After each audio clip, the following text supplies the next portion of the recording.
ابن مسعود رضی اللہ تعالیٰ عنہ کا جو بخاری میں قول ہے کہ اس سے مراد جبرائیل ہیں، وہ قول شاذ ہے، کیونکہ جب مرفوع حدیث مل جائے تو پھر صحابی کا قول شاذ ہو جاتا ہے۔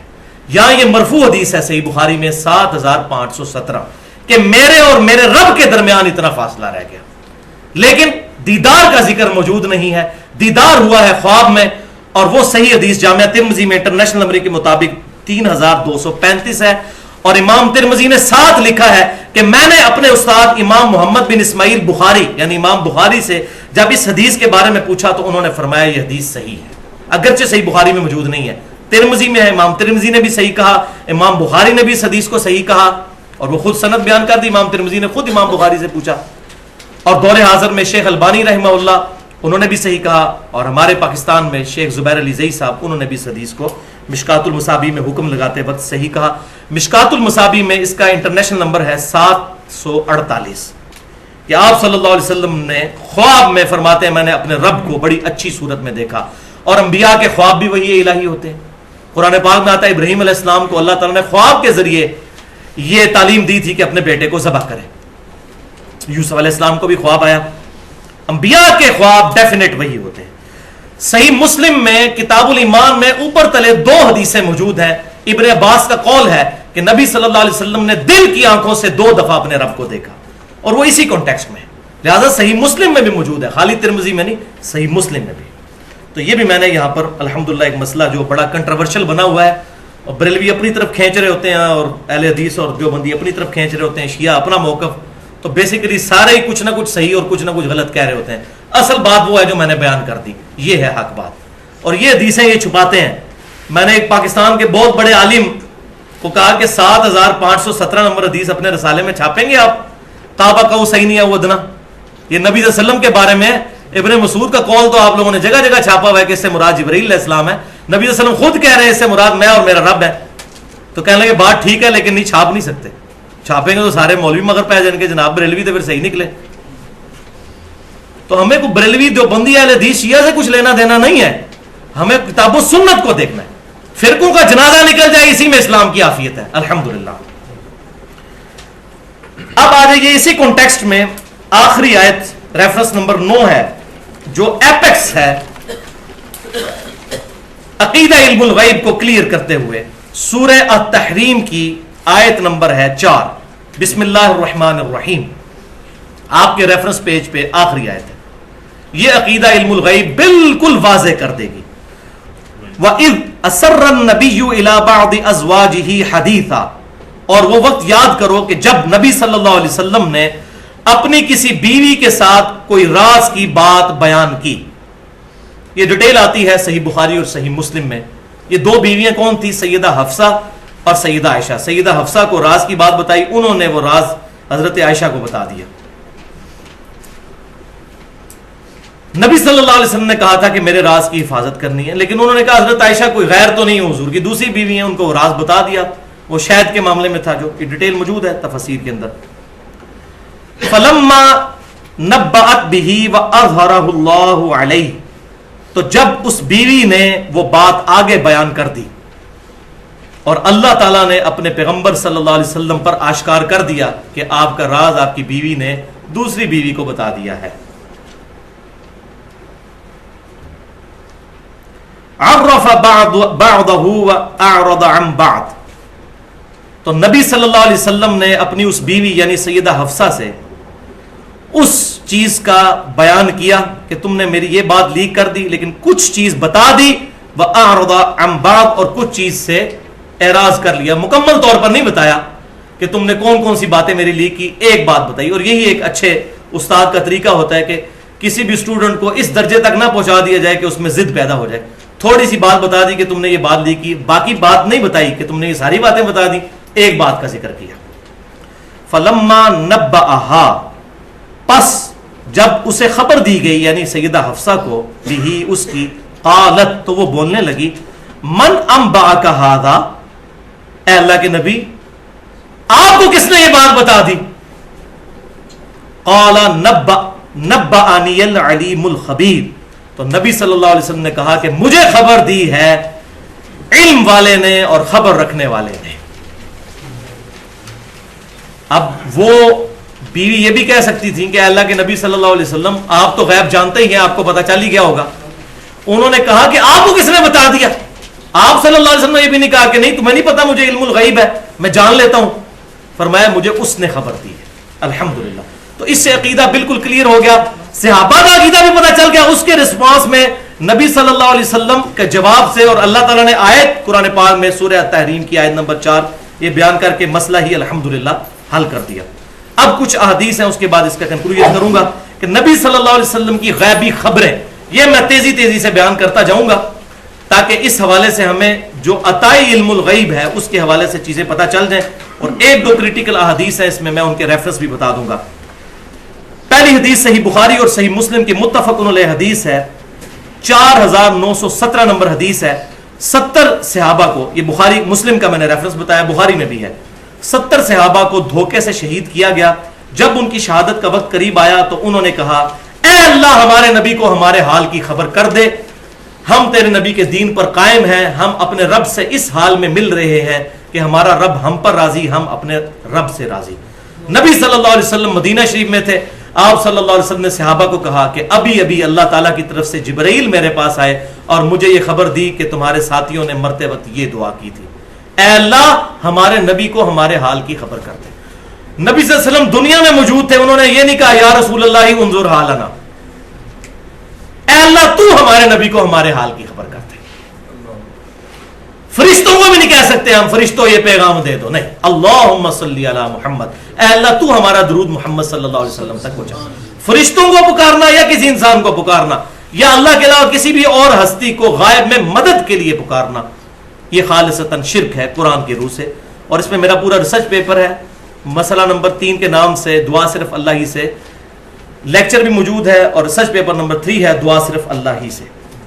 اس سے عقیدہ کلیئر ہو گیا کہ صحابہ کرام علیہم رضوان اپنی خبریں اللہ کے ذریعے پہنچایا کرتے تھے, اور استانت کا مسئلہ بھی اس میں کلیئر ہو گیا. دوسری حدیث صحیح بخاری اور صحیح مسلم کی متفق علیہ حدیث ہے. غزوہ تبوک کے موقع پر, یہ ڈیٹیل حدیث ہے, 3 صحابہ تھے جو پیچھے رہ گئے, جن میں کعب بن مالک رضی اللہ تعالیٰ عنہ بھی تھے. سورہ توبہ میں بھی ان کی توبہ کا ذکر موجود ہے, انہی کی وجہ سے سورہ توبہ کہا گیا اسے. تو بخاری کا جو ترک ہے 4418 نمبر غزوہ تبوک کے چیپٹر میں, اس میں وہ صحابی کہتے ہیں میں پیچھے رہ گیا اور منافقین آ کر بہانہ کر رہے تھے, کوئی کہہ رہا تھا میری بیوی بیمار تھی, مجھے وہ مسئلہ تھا, میں اس لیے قتال میں شامل نہیں ہوا. تو وہ صحابی کہتے ہیں کعب بن مالک کے اتنا رش تھا حضور کے پاس کہ اس وقت کوئی بھی شخص حضور سے جھوٹ بول دیتا تو آپ صلی اللہ علیہ وسلم کو پتہ نہیں چلتا تھا کہ یہ واقعی قتال میں شامل تھا یا نہیں, کیونکہ 30,000 کا لشکر آپ لے کے گئے تھے, 30,000 بندے سامنے یاد رکھنا تو بڑا مشکل کام ہے. اور ساتھ وہ صحابی کہتے ہیں نبی صلی اللہ علیہ وسلم کو پتہ نہیں چلتا تھا الا یہ کہ اللہ تعالیٰ وحی کے ذریعے بتا دے کہ یہ بندہ نہیں گیا تھا, ورنہ کوئی شخص یہ کہتا تھا کہ میں قتال میں نہیں اس مجبوری کی وجہ سے جا سکا یا کوئی ایسی بات, تو نبی صلی اللہ علیہ وسلم اس کا عذر قبول کر لیتے تھے الا یہ کہ اللہ وحی کے ذریعے بتا دے. تو کہتے ہیں میں نے بھی ارادہ کیا کہ میں جھوٹ بولوں, لیکن پھر آگے الفاظ کیا کہتے ہیں کہ میں نے یہ سوچا میں نبی صلی اللہ علیہ وسلم کو تو جھوٹ بول کر راضی کر لوں گا, لیکن بعد میں اللہ تو آپ کو بتا ہی دے گا. اب دیکھ لیں صحابی کا عقیدہ کیا ہے, انہوں نے یہ نہیں کہا کہ حضور کو پتہ چل ہی جائے گا, کہا اللہ تو بتا ہی دے گا. تو یہ دونوں جملے ان کے الحمدللہ عقیدہ علم الغیب عطائی کو کلیئر کرتے ہیں. تیسری حدیث صحیح بخاری اور مسلم کی متفق علیہ حدیث ہے. نبی صلی اللہ علیہ وسلم نے فرمایا میں بھی ایک انسان ہوں, جس طرح سنتا ہوں فیصلہ کر دیتا ہوں. تم میں سے بعض لوگ چرب زبان ہوتے ہیں اور اپنے دلائل بڑے مضبوطی کے ساتھ میرے سامنے رکھتے ہیں. ہو سکتا ہے کہ میں ان کے دلائل کی مضبوطی کی وجہ سے ان کے حق میں فیصلہ دے دوں, لیکن میں بھی ایک انسان ہوں. اگر وہ مجھ سے غلط فیصلہ لے کر جا رہا ہے تو اپنے گھر آگ کا ٹکڑا لے کر جا رہا ہے. یعنی وہ مجھے تو دھوکہ دے رہا ہے لیکن اپنے ساتھ کیا کر رہا ہے. تو اب یہ کوئی نہیں کہہ سکتا کہ حضور کو اندروں پتا ہوتا سی, نہیں, نبی کی شان, نبی سلیم الفطرت ہوتا ہے, نبی کی شان سے یہ بعید ہے کہ ان کو اندر خبر ہو اور وہ اس کے مخالفت میں فیصلہ کرتے ہیں, کیونکہ یہ تو پھر دل کے ساتھ جنگ شروع ہو جاتی ہے. آپ کو بھی ایون پتا ہو کہ یہ بندہ مجرم ہے اور دوسرا بے گناہ ہے, آپ بے گناہ کو سزا دے ہی نہیں سکتے, اور پیغمبر تو سلیم الفطرت ہوتا ہے, اندر سے بھی نہیں. آپ نے فرمایا میں ایک انسان ہوں جو سنتا ہوں اس کے اعتبار سے ججمنٹ کر دیتا ہوں. چوتھی حدیث صحیح بخاری اور صحیح مسلم کی متفق علیہ حدیث ہے. بخاری میں 3886 اور مسلم میں 428. واقعہ معراج کے کانٹیکسٹ میں نبی صلی اللہ علیہ وسلم کہتے ہیں جب میں راتوں رات ظاہر معراج کا سفر کر کے آیا تو کافروں نے مجھے جھٹلانا شروع کر دیا اور انہوں نے عجیب و غریب سوال شروع کر دیے. اچھا آپ گئے تھے 1.5-2 مہینے کی مسافت پہ ہے بیت المقدس خانہ کعبہ شریف سے, آپ رات کو وہاں گئے تھے. نبی صلی اللہ علیہ وسلم نے کہا میں گیا تھا, مجھے اللہ لے گیا. ان کا راتوں رات کیسے آ سکتا ہے بندہ واپس آسمانوں سے ہو کے؟ 2 مہینے کا تو سفر صرف زمین ہی ہے. اچھا بتائیں بیت المقدس کے کتنے دروازے ہیں؟ اب جو بندہ ایک دفعہ ہی گیا ہے وہ دروازے تو نہیں گنے, اس کی سیڑھیاں کتنی ہیں, اس کی دیواروں کا کلر کیا ہے. اب یہ نیچے سیڑھیاں ہیں, میں 3 سال سے چڑھ رہا ہوں, اگر آپ مجھے پوچھ رہے ہیں کتنی سیڑھی ہیں تو میں آپ میں سے کوئی بھی نہیں بتا سکتا. تو نبی صلی اللہ علیہ وسلم سے اب یہ انہوں نے چھیڑخانی شروع کر دی. تو آپ صلی اللہ علیہ وسلم کہتے ہیں, مسلم شریف کے الفاظ ہیں 430 نمبر حدیث میں ایک یہ بھی لفظ ہے کہ میں نے شب معراج انبیاء کی امامت کروائی. یہ مسلم شریف میں 430, اسی سے ہم آپ صلی اللہ علیہ وسلم کو امام الانبیاء کہتے ہیں. اور ساتھ یہ کہ میں اتنا غمگین ہوا کہ اعلان نبوت کے بعد کسی بات سے اتنا غمناک نہیں ہوا تھا کہ اب کافر میرا مذاق اڑائیں گے جب میں ان کے سوالوں کے جواب نہیں دے سکوں گا. بس جب یہ مجھ پر حالت ہوئی تو بخاری اور مسلم کے الفاظ ہیں کہ میں حتیم میں کھڑا ہو گیا اور اللہ تعالیٰ نے بیت المقدس کو اٹھا کے میرے سامنے نظروں کے کر دیا. وہ جو مجھ سے پوچھتے جاتے تھے میں دیکھ دیکھ کر بتاتا چلا جاتا تھا. اگر خود غیب جان لیتے ہوتے تو بتا دیتے, اللہ نے ظاہر کر دیا, سامنے آ گیا. اور فرماتے ہیں میں اتنا غمگین ہوا کہ میں کیسے بتاؤں گا. اور یہاں یہ کہہ رہے ہیں شیخ عبد القادر جانی یہاں بیٹھے بتا دیتے ہیں فلاں چیز ہو جاتی ہے, ساڑھے بزرگ فلاں جگہ دیکھ کے بتا دیتے ہیں یہ ہو جاتا ہے. تو میں ان کو پھر کہتا ہوں, میں آپ کے بزرگوں کو اپنا میکینیکل انجینئرنگ کا ایک فارمولہ لکھ کے دیتا ہوں, وہ صفحے پر لکھا ہوا پڑھ کے بتا دیں آپ کے بزرگ یہ لکھا کیا ہوا ہے, جس میں لیٹن لینگویج کے الفاظ بھی موجود ہوں گے, انگلش کے الفاظ بھی موجود ہوں گے, سائی کا سگما کا سمبل, تھیٹا کا سمبل, اس طرح کے کئی سمبل ہیں جس کو وہ پروناؤنس بھی نہیں کر. ان کا دعویٰ ہے نا کہ ہمارے پاس علم لدنی ہے, تو پڑھ کے بتائیں. علم لدنی پہ بھی میں نے 1.5 گھنٹے کی تقریباً گفتگو کی ہے, مسئلہ نمبر 55A کے نام سے. اور کشف اور خواب, یہ انشاءاللہ اگلی دفعہ میں یہ سارے معاملات کو ڈیٹیل کے ساتھ ڈسکس کروں گا. اسی کانٹیکسٹ میں ایک اور حدیث بھی ہے صحیح مسلم میں 7258 کہ نبی صلی اللہ علیہ وسلم کہتے ہیں کہ اللہ تعالیٰ نے میرے لیے ساری زمین سمیٹ دی اور میں نے مشرق و مغرب کو دیکھ لیا جہاں تک میری امت کی حکومت پہنچنی تھی, اور اللہ نے مجھے 2 خزانے عطا فرمائے. وہ خزانے کیا تھے کہ پہلے رومن امپائر گرنی تھی اور پھر اس کے بعد ایرانین امپائر گرنی تھی. دونوں سپر پاورز جو ہیں وہ مسلمانوں کے ہاتھوں فتح ہونی تھی, اور ان کے سارے خزانے کیسر و کسرا کے سیدنا عمر کے دور میں صحابہ اکرام تک پہنچے. آپ صلی اللہ علیہ وسلم کو یہ ساری چیزیں مشرق و مغرب اللہ تعالیٰ نے دکھا دیا. لیکن یہ آپ صلی اللہ علیہ وسلم کے بارے میں خاص. 5ویں حدیث صحیح بخاری اور مسلم کی کرٹیکل ترین حدیث ہے. یہ اکثر لوگ پیش کرتے ہیں, خصوصاً ہمارے بریلوی مکتبہ فکر کے لوگ, لیکن حدیث آدھی بیان کرتے ہیں اور مطلب اپنی مرضی سے نکالتے ہیں. یہ بہت کرٹیکل حدیث ہے کہ نبی صلی اللہ علیہ وسلم ایک دن فجر کے وقت ممبر شریف پر چڑھے, نماز پڑھنے کے بعد ظہر تک آپ نے قیامت تک ہونے والے سارے واقعات بیان کر دیے. پھر زور کی نماز پڑھائی, پھر زور سے عصر, پھر عصر سے مغرب. پورے دن میں آپ صلی اللہ علیہ وسلم نے تمام واقعات بیان کر دیے, اور آپ صلی اللہ علیہ وسلم نے یہاں تک فرما دیا کہ مجھ سے جو کچھ پوچھنا ہے پوچھ لو. تو کہتے ہیں دیکھو آپ صلی اللہ علیہ وسلم کو اللہ تعالیٰ نے ہر چیز کا علم عطا فرما دیا, اس لیے تو آپ فرمایا جو پوچھنا ہے پوچھ لو. اور یہ حدیث آدھی بیان کرتے ہیں آؤٹ آف کانٹیکسٹ. صحیح مسلم میں اس کے 10 طرق کم از کم ہیں. انٹرنیشنل نمبرنگ کے مطابق 6113 سے لے کر 6125 تک پورا ایک چیپٹر ہے کتاب الفضائل چیپٹر میں کہ کثرت کے ساتھ سوالات کرنے کی ممانعت. اصل میں کچھ لوگوں نے نبی صلی اللہ علیہ وسلم کی نبوت سے فائدہ اٹھاتے ہوئے آپ صلی اللہ علیہ وسلم سے عجیب و غریب سوال کرنے شروع کر دیے اپنے دنیاوی معاملات کے اندر. اب نبی کا کام یہ نہیں ہوتا. جس طرح ادھر بھی لوگوں کو کسی بزرگ کے پاس دسو جی میرا بیاہ کدوں ہوئے گا, چلے جاتے ہیں نا, میری شادی کب ہوگی. اس قسم کے سوالات اس وقت کچھ مسلمانوں میں منافقین گھسے ہوئے تھے, انہوں نے نبی صلی اللہ علیہ وسلم کو تنگ کرنا شروع کر دیے. تو آپ صلی اللہ علیہ وسلم ایک دن جلال میں آئے اور ممبر پر چڑھے. مسلم میں یہ میں نے حوالہ بھی دے دیا, 10 طرق موجود ہیں, وہ ساری احادیث پڑھ کے دیکھیں. آپ صلی اللہ علیہ وسلم ممبر پر چڑھے اور آپ صلی اللہ علیہ وسلم نے جلال کے عالم میں یہ خطبہ دیا, اور آپ صلی اللہ علیہ وسلم نے سارے یہ قیامت تک ہونے والے حالات بیان کیے, اور پھر فرمایا جب تک میں اس ممبر پر کھڑا ہوں مجھ سے جو پوچھنا چاہتے ہو پوچھ لو. اب یہ شرط لگا دی, جب تک اس ممبر پر کھڑا ہوں. کیوں؟ اللہ نے آپ کو کھڑا کیا تھا, جیسے حتیم میں کھڑا کیا اور بیت المقدس دکھا دیا. یہاں پر آپ صلی اللہ علیہ وسلم سے منافقین کی ایلیگیشن دور کرنے کے لیے فرمایا ممبر پر چڑھیے, جو سوال پوچھیں گے اللہ تعالیٰ آپ کے دل پر القاء کرتا چلا جائے گا. اس میں الفاظ موجود ہیں. اور صحابہ کہتے ہیں کہ ہم لوگ زاروں کتار رو رہے تھے اور ڈرے ہوئے تھے کیونکہ حضور جلال میں تھے. تو ایک صحابی کھڑے ہوئے, انہوں نے کہا یا رسول اللہ بتائیے کہ میرا باپ کون ہے؟ عبداللہ بن حذافہ. دیکھیں کتنا بڑا سوال اس نے کیا, کوسچن آف ڈی این اے. کوئی نہیں بتا سکتا. آج تو چلے کوئی سائنٹیفکلی کسی حد تک کوئی اندازہ لگا لے, اس وقت تو نہیں. تو آپ صلی اللہ علیہ وسلم نے فرمایا تیرا باپ حذافہ ہے, یعنی وہ جو ان کے والد تھے وہی والد تھے. ان کے بارے میں لوگوں نے مشہور کر دیا تھا یہ ولد الحرام ہے, معاذ اللہ. اس طرح ایک اور صحابی کھڑے ہوئے, انہوں نے بھی سوال کیا. پھر سیدنا عمر رضی اللہ تعالیٰ عنہ کھڑے ہوئے اور گھٹنوں کے بھل حضور صلی اللہ علیہ وسلم کے سامنے گھٹنے ٹیکے اور کہا رضیت باللہ ربا وبالاسلام دینا وبمحمد نبیا. ہم اللہ کے رب ہونے پر راضی, اسلام کے دین ہونے پر راضی, محمد صلی اللہ علیہ وسلم کے نبی ہونے پر راضی ہیں. یا رسول اللہ ممبر سے اتر آئیے. پھر آپ صلی اللہ علیہ وسلم ممبر سے اترے. آپ صلی اللہ علیہ وسلم جلال کے عالم میں منافقین کے اعتراضات کے جوابات دینے کے لیے, اور فرمایا جب تک میں یہاں پر کھڑا ہوں. اس میں امپلائڈ ہے کہ اللہ تعالیٰ, اور اس میں آگے الفاظ بھی موجود ہیں کہ آج جو اللہ تعالیٰ نے مجھے آبزرویشن کروائی آج سے پہلے کبھی نہیں کروائی تھی. اللہ کی قسم میں نے جنت اور دوزخ بھی بالکل اپنے سامنے دیکھ لی. تو اس میں بتایا جا رہا ہے کہ آپ صلی اللہ علیہ وسلم خود کہہ رہے ہیں مجھے آج ایسی آبزرویشن کروائے گی جب تک ممبر پہ موجود ہوں, جو مجھ سے پوچھنا ہے پوچھ لو. یہ بالکل اسی طریقے سے جیسے فرمایا بیت المقدس کے معاملے میں کہ بیت المقدس میرے سامنے کر دیا جب تک میں حتیم میں کھڑا تھا. یہ حدیث ہے جس کے اوپر ساری کی ساری بدعقیدگی کھڑی کرنے کی کوشش کی گئی.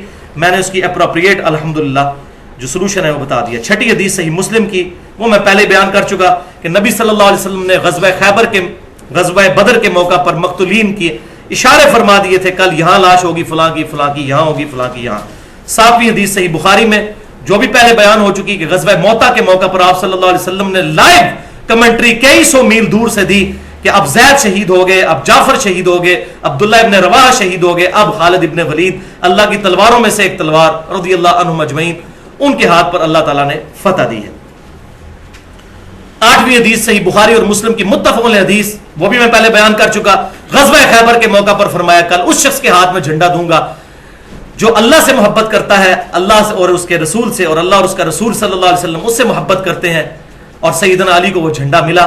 اور مسلم کے الفاظ ہیں حضرت علی کے فضائل کے چیپٹر میں کہ میں پوری زندگی سیدنا علی پر رشک کروں گا کہ وہ جھنڈا اس دن علی کو ملا اور مجھے نہیں ملا. تو وہ اللہ نے فتح دی. 9ویں حدیث بخاری اور مسلم کی متفق علیہ حدیث ہے. آپ صلی اللہ علیہ وسلم نے اپنی وفات کے 26 سال بعد کا واقعہ بیان کر دیا. سیدنا عمار ابن یاسر سے فرمایا عمار افسوس اے سمیہ کے بیٹے, تجھے ایک باغی جماعت قتل کرے گی, تو ان کو اللہ کی طرف بلا رہا ہوگا اور وہ تجھے دوزخ کی طرف بلا رہی ہوگی. اور سیدنا عمار ابن یاسر رضی اللہ تعالیٰ عنہ جنگ صفین میں مولا علی رضی اللہ تعالیٰ عنہ, مولا سے مراد دلی محبوب جیسے ہم علماء کے لیے بھی کہتے ہیں, اور یہ حدیث متواترہ ہے من کنت مولاہ فہذا علی مولا, جامعہ ترمذی میں, جس کا جگری دوست میں اس کا جگری دوست علی. تو مولا علی کی طرف سے لڑتے ہوئے حضرت معاویہ رضی اللہ تعالیٰ عنہ کے فوجی کے ہاتھوں, ابو الغادیہ وہ بھی صحابی تھے رضی اللہ تعالیٰ عنہ, ان کے ہاتھوں شہید ہوئے. مسند احمد میں یہ حدیث موجود ہے. 10ویں حدیث صحیح بخاری میں نبی صلی اللہ علیہ وسلم نے اپنی وفات سے 30 سال بعد کا واقعہ, سیدنا حسن کو گود میں اٹھایا ہوا ہے, 5 سال کے بچے ہیں, اور فرمایا یہ میرا بیٹا سید ہے, اس کی وجہ سے اللہ تعالیٰ مسلمانوں کے 2 گروہوں کے درمیان صلح کروا دے گا. اور وہ 30 سال بعد 41 ہجری میں سیدنا حسن اور سیدنا معاویہ رضی اللہ تعالیٰ عنہ کے درمیان صلح ہوئی, اس کا ذکر ہے, اور الحمدللہ وہ بین ہی پوری ہوئی. اسی طریقے سے 11ویں حدیث سنن ابی داؤد جامعہ ترمذی اور مسند احمد میں ہے کہ آپ صلی اللہ علیہ وسلم نے فرمایا میری وفات کے بعد خلافت علی منہاج النبوہ صرف 30 سال تک رہے گی, اس کے بعد کاٹ کھانے والی ملوکیت شروع ہو جائے گی. اور ایگزیکٹ 30 سال صلح حسن پر 41 ہجری ربیع الاول میں پورے ہوتے ہیں. یہ بشارت بھی پوری ہوئی. پھر اپنی وفات سے 50 سال بعد مسند احمد میں صحیح سند کے ساتھ یہ 12ویں حدیث کہ آپ صلی اللہ علیہ وسلم نے حضرت حسین کو اٹھایا ہوا ہے, اور حضرت جبرائیل علیہ السلام نے آ کر بتایا کہ آپ کی امت اس کو فرات کے کنارے پیاسا شہید کر دے گی. اور آپ صلی اللہ علیہ وسلم نے امت کو خبر دی اپنی وفات کے 50 سال بعد 61 ہجری میں ہونے والے واقعے پر. اس کی ڈیٹیل میں بھی جانے کی ضرورت نہیں, اس پہ میرے 2 لیکچر ہیں. مسئلہ نمبر 61 کے نام سے حسینیت اور یزیدیت کا تحقیقی جائزہ, 2 گھنٹے اور 22 منٹ کی گفتگو, اور مسئلہ نمبر 55B کے نام سے 2 گھنٹے اور 48 منٹ کی گفتگو ہے، حدیث قرطاس اور وصی رسول کون ہے، اہل سنت پاک.com پر۔ اب جناب 10 سے 12 منٹ کی گفتگو رہ گئی ہے، لیکن یہ ہے کنکلوژن آج کی پوری گفتگو کا انشاءاللہ، 12 منٹ سے زیادہ نہیں ہوں گے۔ ایک دفعہ دروشی پڑھ لیجئے، اللہم صلی علی محمد وعلی آل محمد کما صلیت علی ابراہیم وعلی آل ابراہیم انک حمید مجید، اللہم بارک علی محمد وعلی آل محمد کما بارکت علی ابراہیم وعلی آل ابراہیم انک حمید مجید۔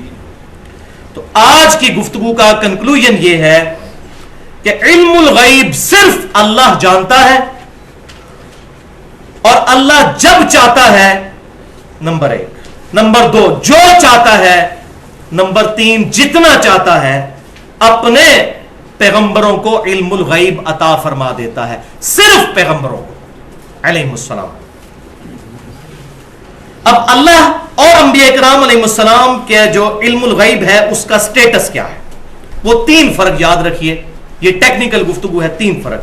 پہلا فرق، اللہ کا علم ذاتی ہے، جبکہ نبی صلی اللہ علیہ وسلم کا علم عطائی ہے، اللہ کے بتانے پر ہے، خود سے نہیں ہے۔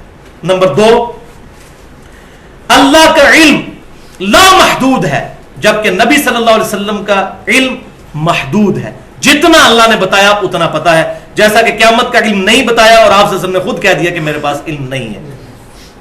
باقی ہر چیز کے بارے میں نہیں کہنا چاہیے کہ نبی کو یہ نہیں پتا تھا، یہ نہیں پتا تھا، جو واضح ہو جائے اس کے بارے میں آپ وثوق سے کہہ سکتے ہیں۔ تیسرا فرق کہ اللہ کا علم قدیم ہے اور نبی صلی اللہ علیہ وسلم کا علم حادث ہے۔ یہ علم الکلام کی ٹرمز ہیں، علم الکلام کو سمجھنا ہے تو اپنی نوعیت کی منفرد گفتگو میں نے 50 منٹ کی ہے، مسئلہ نمبر 41 کے نام سے، نور من نور اللہ وحدت الوجود اور علم الکلام۔ وہ اہل سنت پاک.com پہ سنی جا سکتی ہے اور دیکھی جا سکتی ہے علم الکلام کے حوالے سے۔ قدیم کا مطلب یہ ہے کہ اللہ کا علم ہمیشہ سے ہے، اور حادث وہ چیز ہوتی ہے جو ہمیشہ سے نہ ہو بلکہ وجود میں آئی ہو۔ تو نبی صلی اللہ علیہ وسلم کا علم ہمیشہ سے نہیں تھا، جب سے اللہ نے بتایا تب سے ہے، ہمیشہ سے نہیں۔ اس کے بارے میں قرآن پاک میں درجنوں آیات موجود ہیں کہ نبی صلی اللہ علیہ وسلم کو اللہ تبارک و تعالیٰ نے یہ علم عطا فرمایا، اور اس علم سے پہلے نبی صلی اللہ علیہ وسلم کے علم میں یہ چیزیں نہیں تھیں قرآن کے نزول سے پہلے۔ اور اس کا ایپیکس قرآن پاک کی یہ سیکنڈ لاسٹ آیت ہے سورہ الشورى کی، میں یہیں پر تلاوت کر دوں، اس سے یہ عقیدہ بالکل واضح ہو جائے گا۔ یہ سب سے سخت آیت ہے، ویسے تو آیات بہت ہیں لیکن یہ آیت بہت واضح ہے۔ بسم اللہ الرحمن الرحیم، وَكَذَلِكَ أَوْحَيْنَا إِلَيْكَ رُوحًا مِّنْ أَمْرِنَا، سورہ الشورى آیت نمبر 52۔ اے محبوب صلی اللہ علیہ وسلم، بالکل اس طریقے سے جس طرح میں نے پہلے پیغمبروں کی طرف وحی بھیجی، آپ کی طرف بھی میں نے اپنی طرف سے وحی بھیجی۔ مَا كُنْتَ تَدْرِي مَا الْكِتَابُ وَلَا الْإِيمَانُ، اس قرآن کے نزول سے پہلے نہ تو آپ یہ جانتے تھے کہ کتاب کیا ہے اور نہ ایمان کی تفصیلات آپ جانتے تھے۔ بیسک ایمان تو ہے، پوٹینشلی تو ہر نبی پیدائشی طور پر ایمان والا ہی ہوتا ہے اعلان نبوت سے پہلے، لیکن اس کی ڈیٹیلز نہیں اس کتاب سے پہلے۔ ما کنت تدری ما الکتاب ولا الایمان، اس کتاب کے آنے سے پہلے آپ نہ تو کتاب کا علم جانتے تھے نہ ایمان۔ ولیکن جعلناہ نورا نہدی بہ من نشاء من عبادنا، بلکہ اللہ تعالیٰ اپنے بندوں میں سے جس کو چاہتا ہے اس کے لیے وحی کے ذریعے یہ علم آشکار کر دیتا ہے، جیسا کہ آپ صلی اللہ علیہ وسلم کی طرف کیا۔ وَإِنَّكَ لَتَهْدِي إِلَىٰ صِرَاطٍ مُسْتَقِيمٍ، اور اب بے شک آپ بھی لوگوں کو ہدایت کے راستے کی طرف، صراط مستقیم کی طرف رہنمائی کرتے ہیں۔ الحمدللہ، تو آپ صلی اللہ علیہ وسلم کو بھی اس کتاب سے اللہ تبارک و تعالیٰ نے کامل ہدایت تک پہنچایا۔ جبلی بیسک ہدایت تو پیغمبر کو ہوتی ہے، لیکن اس کتاب کے ذریعے آپ صلی اللہ علیہ وسلم کا علم اور یہ تمام کی چیزیں بتدریج جو ہیں وہ کھل کر سامنے آئی۔ الحمدللہ۔ اب اگلی دفعہ جو گفتگو ڈسکس ہونی ہے اس کے کنٹیکسٹ میں میں بس آخر میں ایک حدیث بیان کر دوں۔ یہ حدیث ہے صحیح بخاری میں، اور یقین کریں میں حدیث بیان کرتے ہوئے ڈر رہا ہوں، بالکل عقیدہ کلیئر کرنے والی۔ صحیح بخاری 7018 نمبر حدیث، کتاب التعبیر چیپٹر میں، خوابوں کی تعبیر والے چیپٹر میں۔ ڈیٹیل تو انشاءاللہ خوابوں اور کشف کی اگلی دفعہ ہوگی، اور یہ کتاب الشہادات چیپٹر میں بھی صحیح بخاری میں موجود ہے۔ 7018 نمبر ہے کتاب التعبیر کا طرق صحیح بخاری میں جو میں بیان کر رہا ہوں. ام الاعلیٰ رضی اللہ تعالیٰ عنہ کہتی ہیں کہ عثمان بن مظعون رضی اللہ تعالیٰ عنہ ایک بوڑھے صحابی تھے، ان کی میں خدمت کیا کرتی تھی، بڑے نیک صحابی تھے. ان کو موت آ گئی. جب ان کو موت آئی تو نبی صلی اللہ علیہ وسلم ہمارے پاس تشریف لائے، تو میں نے عثمان بن مظعون رضی اللہ تعالیٰ عنہ کے بارے میں ان کی میت کو مخاطب کرتے ہوئے کہا، اے عثمان بن مظعون، اللہ آپ پر رحم فرمائے، میں اللہ کے حضور گواہی دیتی ہوں کہ اللہ تعالیٰ نے آپ کی بڑی عزت افزائی فرمائی ہے. تو نبی صلی اللہ علیہ وسلم پاس کھڑے تھے. آپ نے فرمایا تجھے کس نے بتا دیا کہ اس کے لیے بہت عزت افزائی ہے؟ حالانکہ صحابی تھے، کہنے والی بھی صحابی ہے. تو صحابیہ ڈر گئی، انہوں نے کہا اللہ کی قسم یا رسول اللہ میں نے اپنی طرف سے ایک بات کر دی. پھر آپ صلی اللہ علیہ وسلم نے اس پر ایک جملہ بولا. آپ صلی اللہ علیہ وسلم نے فرمایا کہ عثمان بن مظعون اپنی موت کے ذریعے علم الیقین کو حاصل کر چکا، یعنی آخرت میں پہنچ چکا. میں بھی اللہ سے اس کے لیے خیر کی امید کرتا ہوں، لیکن اللہ کی قسم حالانکہ میں اللہ کا رسول ہوں، مجھے نہیں پتا کہ اس کے ساتھ کیا معاملہ ہوگا، تمہارے ساتھ کیا معاملہ ہوگا اور میرے ساتھ کیا معاملہ ہوگا. اب ذرا شیخ عبد القادر جیلانی رحمۃ اللہ علیہ اور باقی صوفیاء کو فٹ ان کریں ذرا اس کے اندر. وہ کہتے ہیں جی وہ کھڑے ہو جائیں گے، جی معین الدین چشتی صاحب کھڑے ہوں گے جنت کے دروازے پر اور پکڑ پڑ کے مریدوں کو اندر کر رہے ہوں گے. ادھر صحابی کے بارے میں، اب اس کے بعد ام الاعلیٰ کا عقیدہ، اور آج کے بعد ہم بھی اپنا عقیدہ صحیح کر لیں اور ان بدبختوں کو بتائیں جن کے عقیدوں میں خرابیاں آ چکی ہیں. اس کے بعد ام الاعلیٰ کہتی ہیں اللہ کی قسم میں نے اس دن نیت کی میں آج کے بعد کسی کے مرنے پر کوئی پازیٹیو اس طرح کے کمنٹس نہیں کروں گی کہ بڑا نیک آدمی تھا، اللہ کو پتا. اسی لیے میں کہتا ہوں داڑھیوں اور پگڑیوں اور شکلوں سے دھوکہ نہ کھائیں. اتنے بڑے بڑے بدماش ہیں جو اپنی شکلوں کے ساتھ دھوکہ دے رہے ہیں لوگوں کو. کتاب و سنت کو حق مانیں. میری بات بھی اتھارٹی نہیں ہے، میں ہر چیز ریفرنس سے بیان کر رہا ہوں. میں تو زیرو ریفرنس الحمدللہ کتاب و سنت کا اس کے بہاف پہ ہم کانفیڈنٹ ہو کے کہتے ہیں ہاں یہ حق ہے. وہ اپنے آپ کو حق نہیں کہہ رہے ہوتے، کتاب کو حق کہہ رہے ہوتے ہیں، سنت کو حق کہہ رہے ہیں. وہ تو ہمارے امام کا تقاضا ہے. اس میں اگر ہم ڈاؤٹ فل ہوں گے پتہ نہیں ہے کہ نہیں ہے تو خود ہی بے ایمان ہو جائے. ام الاعلیٰ کہتی ہے میں بڑی غمناک ہوئی تو پھر میں نے خواب دیکھی اور مجھے خواب میں جنت میں ایک چشمہ دکھایا گیا اور بتایا گیا کہ یہ عثمان کا چشمہ ہے، عثمان بن مظعون رضی اللہ تعالیٰ عنہ. ایک وہ ہے جو خلیفہ راشد ہے عثمان بن عفان، یہ وہ نہیں ہے. تو میں نے نبی صلی اللہ علیہ وسلم سے اس خواب کا ذکر کیا تو آپ صلی اللہ علیہ وسلم بھی خوش ہوئے اور آپ نے فرمایا یہ عثمان کا عمل ہے. یعنی آپ صلی اللہ علیہ وسلم نے تصدیق فرما دی کہ ہاں اب یہ خواب کے ذریعے جو تجھے خبر دی گئی ہے یہ حق ہے. تو یہی یاد رکھیں بخاری اور مسلم کی متفق علیہ حدیث ہے کہ میری وفات کے بعد نبوت کی خبروں میں سے صرف مبشرات باقی ہیں. صحابہ نے پوچھا یہ مبشرات کیا ہیں تو فرمایا خواب. اور صحیح مسلم کی حدیث ہے کہ خواب یا شیطان کی طرف سے ہوگا یا اللہ کی طرف سے. یہ نہیں ہے کہ جس کو جو خواب آیا وہ صحیح ہوگا، وہ واقعہ ہونے کے بعد. لہذا کشف، الہام اور اس طرح کی کوئی چیزیں اس امت میں نہیں ہے. خواب ایک ذریعہ ہے اور وہ بھی جب واقعہ ہو جائے گا. تو یہ نہیں ہے کہ بریلوی دیوبندیوں کے خوابوں کو نہیں مانتے، دیوبندی بریلویوں کو نہیں مانتے، یہ دونوں اہل حدیثوں کے خوابوں کو نہیں مانتے، اہل حدیث ان کے خوابوں کو، اہل تشیع سارے اہل سنت کے خوابوں کو ریجیکٹ کرتے ہیں. یہ خواب نہیں. وہ میں اگلی دفعہ بتاؤں گا کہ اس کا اپروپریٹ عقیدہ کیا ہونا چاہیے. اللہ تعالیٰ سے دعا ہے جو حق بات میں نے کہی اللہ تعالیٰ ہمارے دلوں میں راسخ فرمائے. اگر جذبات میں میرے منہ سے کوئی غلط بات نکل گئی تو اللہ تعالیٰ ہمارے دلوں سے معاف کر دے. ہمیں کتاب و سنت کی تعلیمات پر عمل کر کے دوسرے بھائیوں تک پہنچانے کی توفیق عطا فرمائے. سبحانک اللہم و بحمدک اشہد ان لا الہ الا انت استغفرک و اتوب الیک وما علینا الا البلاغ المبین.